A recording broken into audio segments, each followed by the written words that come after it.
Assalamualaikum warahmatullahi wabarakatuh dan selamat sore. Pemirsa dan pembaca Fajar, hari ini kita kembali lagi dalam segmen Health and Beauty bersama Harian Fajar. Nah, kali ini kita akan membahas soal anti-aging. Gimana anti-aging ini seseorang atau perempuan bisa menjadi terlihat lebih cantik dan kulit putih merata. Nah, biar kita lebih jelasnya, di samping saya sudah hadir Profesor Debbie Susanti Pinsky. Nah, beliau ini cantik sekali dengan kulitnya. Kulitnya yang masih sangat muda, seperti 24 tahun ya, Prof ya? 23 sih 23. Ya.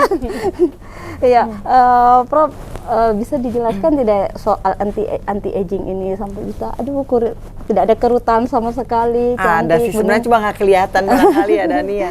Ya, terima kasih para pemirsa Fajar yang begitu terkenal. Nah, definisi anti-aging sebenarnya adalah ilmu kedokteran yang membantu mengatasi masalah penuaan, ya, mencegah penuaan dini dan meregenerasi sel-sel kita. Jadi masalahnya bukan hanya soal kulit sebenarnya. Oh, ya. Ya, tapi kulit adalah organ yang terbesar yang mencerminkan apa yang ada di dalam. Nah, dengan tubuh yang sehat, metabolisme yang baik, dan klien dari anti-aging kedokteran itu sebenarnya bukan hanya wanita, tapi juga pria. Karena pria kan suka untuk vitalitasnya. Oh, vitalitasnya, ya. Supaya lebih sehat, lebih fit. Jadi, definisi umur di ilmu kedokteran anti-aging medis itu agak beda. Oh, siap. Ya, jadi definisi adalah 80 sampai 89 itu memasuki pintu usia tua. Ya. 70 sampai 79 usia matang. Oh, ya. 60 sampai 69 yang adult, dewasa muda. Dewasa muda. Barangkali belum ada yang umurnya segitu ya. Ya, belum. Jadi di bawah situ masih remaja. Jadi yang penting itu usia biologis, bukan usia KTP. Usia KTP diberikan oleh Allah, tidak bisa kita ubah.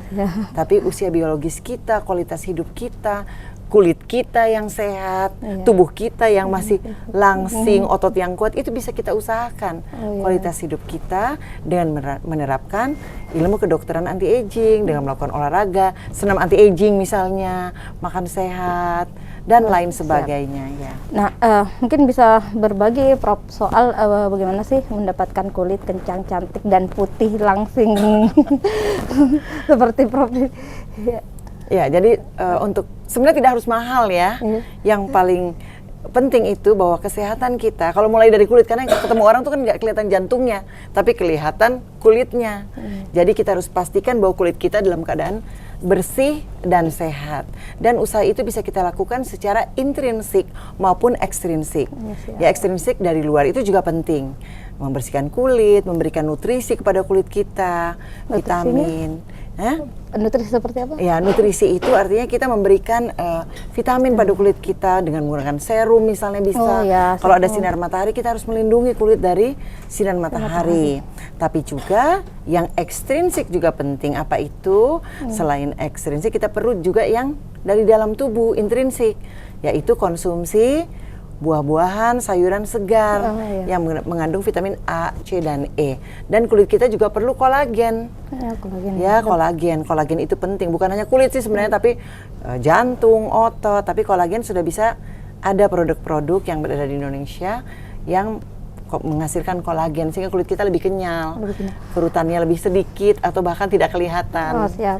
Jadi kolagen itu bisa didapatkan dari apa saja, Prof?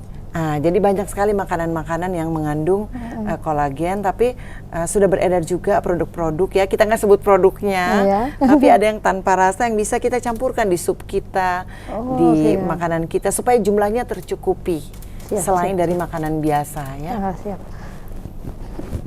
Nah, kalau yang ini, Prof, ini kan saya lihat bajunya ada stem cell.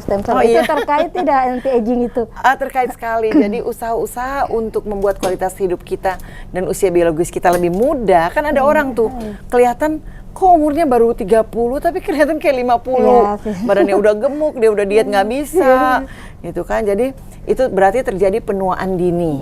Nah, banyak usaha bisa dilakukan. Misalnya hormonal restoration. Pernah nggak periksa hormon? Belum, ya. Dani, nah itu juga kita harus lakukan. Di sini di Makassar sudah ada ya, Prof? Sudah bisa. Kita sudah ada perwakilan, ada Dokter Yudi, ya. Nah, itu juga berhubungan dengan stem cell kita. Jadi kita lahir sebenarnya kita punya puluhan, 100 triliun stem cell. Tapi makin umur stem cell kita itu akan makin turun. Kita lahirkan ada stem cell, kita lihat coba, kuku entar lagi tumbuh. Itu kan juga kita ada sel punca dalam tubuh kita, tulang kita berkembang. Tapi pada suatu hari terjadi proses penuaan degeneratif 25, 30 itu udah mulai turun biasanya. Lihat deh kalau 25, 30 ini udah mulai makmur, sultan-sultan, perutnya pada berkembang, ya kan. Terus kalau ketawa kulitnya terus mulai cepet capek, terus cepet marah, bad mood. Itu ada urusan juga, ada hubungannya dengan proses penuaan, penurunan hormon. Nah, sel punca itu yang tadi Celltech, nah itu adalah laboratorium dan bank tali pusar yang untuk membentuk stem cell tadi, sel punca, sel yang hidup yang bisa beregenerasi, berdiferensiasi menjadi sel apa saja. Kalau dia ke lutut, misalnya untuk osteoartritis, dia berubah menjadi yang dibutuhkan di sana. Kalau untuk orang pasca stroke, dia pergi ke otak, dia mau meregenerasi sel otak. Kalau misalnya diabetes, ke pankreas untuk menghasilkan sel-sel pankreas yang sehat. Juga bisa untuk autis, autoimun, dan itu penelitiannya sudah banyak di seluruh dunia. Kalau untuk Prof sendiri perawatannya seperti apa? Ada tutorialnya atau apa gitu? Oh iya, oh ini pertanyaan dan Debbie Vinci ngapain aja gitu ya. Iya, bagi saya yang paling penting nomor 1 itu adalah berpikiran yang positif. Karena wajah yang cantik itu tidak akan menjadi cantik kalau hatinya penuh dengan dengki, penuh iri hati, negatif thinking. Jadi paling penting sebenarnya adalah memelihara hati yang bersih dan pikiran yang positif. Itu bisa kita lakukan melalui, kalau agamanya Muslim dengan sholat, dengan doa, agama apapun mengajarkan seperti itu supaya pikiran kita tenang. Itu nomor 1. Kita harus mengambil keputusan bahagia setiap kita bangun pagi. Jadi bangun pagi tuh jangan langsung mikir, aduh utang gue misalnya nih, misalnya, aduh ini nggak cukup. Sama kok, mau gajinya berapa, mau pengusaha besar, tetap pasti ada beban. Tapi kita harus bangun dengan sikap yang positif, bahagia itu keputusan menurut saya. Nah, baru kita memikirkan, kalau hatinya sudah bahagia, pasti kita bisa teratur untuk saya mau olahraga, harus olahraga. Jadi rutin, pilih olahraga yang kita sukai. Jangan olahraga, misalnya, oh saya mau olahraga angkat berat, 1 hari ini 3 jam, tapi selama 1 tahun cuma 1 kali. Jangan. Olahraga aja, suka jalan pagi boleh, tapi dilakukan secara teratur. Kemudian bersihkan, pastikan kulit kita waktu tidur dan bangun dalam keadaan bersih. Ya, dan kalau berada di bawah sinar matahari, gunakan sunblock dan pilih makanan yang sehat. Oh, ada diet makanan khusus kan tidak, Prof? Oh, saya tetap makan nyuknya, makan coto tetap. Tapi pada weekend kita makan seenaknya. Tapi pada hari biasa saya lebih senang Senin sampai Jumat. Iya, saya makan sehat terus terang. Tidak dalam porsi yang terlalu banyak. Tapi sering, sedikit-sedikit ya. Kemudian juga makan buah yang segar, sayuran yang segar. Dan ini buat pemirsa Fajar, jadi pilih buah yang lagi musim, nggak usah cari buah-buah yang lagi tidak musim. Susah dicari, tidak segar dan lebih mahal kan. Jadi pilih buah yang segar, sayuran yang sedang musim. Kemudian porsi makanan secukupnya. Ya pada weekend boleh cheat, ya bisa pilih makanan yang sesukanya. Iya, dan saya melakukan deteksi dini anti-aging. Jadi sejak belajar ilmu kedokteran anti-aging, saya memeriksa kadar hormon saya. Karena pernah ada masa habis anak saya, Dr. Natasha Vinsky, waktu dia lahir, itu saya naik sampai 26 kilo. Ya, jadi bisa kebayang, jadi gemuk sekali.